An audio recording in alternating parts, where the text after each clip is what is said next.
ആയിരക്കണക്കിന് വർഷങ്ങൾക്ക് മുമ്പേ മരിച്ചുപോയ മനുഷ്യരുടെ വയസ്സ് കേവലം ഒരു അസ്ഥിയിൽ നിന്ന് പോലും കണ്ടെത്തുന്നത് എങ്ങനെയാണ്? മരിച്ച ശേഷം പോലും സമയം പറഞ്ഞുകൊണ്ടിരിക്കുന്ന ഒരു ഇൻവിസിബിൾ ക്ലോക്ക് നമ്മുടെ ശരീരത്തിലുണ്ടെന്ന് പറഞ്ഞാൽ വിശ്വസിക്കുമോ?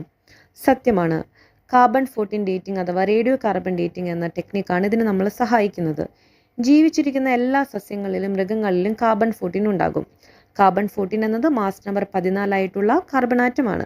പക്ഷേ ഒരു ജീവി മരിച്ചു കഴിഞ്ഞാൽ പുതിയ കാർബൺ 14 ഉള്ളിലേക്ക് എടുക്കുന്നത് നിൽക്കും. അതേസമയം ഓൾറെഡി ശരീരത്തിലുള്ള കാർബൺ 14 സാവധാനം ഡീക്കേ ചെയ്യാൻ അഥവാ ദ്രവിക്കാൻ തുടങ്ങും. ഇവിടെയാണ് ഹാഫ് ലൈഫ് എന്ന കൺസെപ്റ്റിൻ്റെ പ്രാധാന്യം. ഹാഫ് ലൈഫ് എന്ന് പറയുന്നത് ഒരു വസ്തു അതിൻ്റെ പകുതിയാകാൻ എടുക്കുന്ന സമയമാണ്.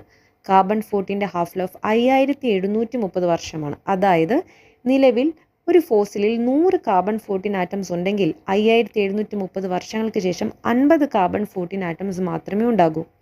വീണ്ടും ഒരു 5730 വർഷം കഴിഞ്ഞാലോ 25 കാർബൺ 14 ആറ്റംസ് മാത്രമേ ഉണ്ടായിരിക്കൂ.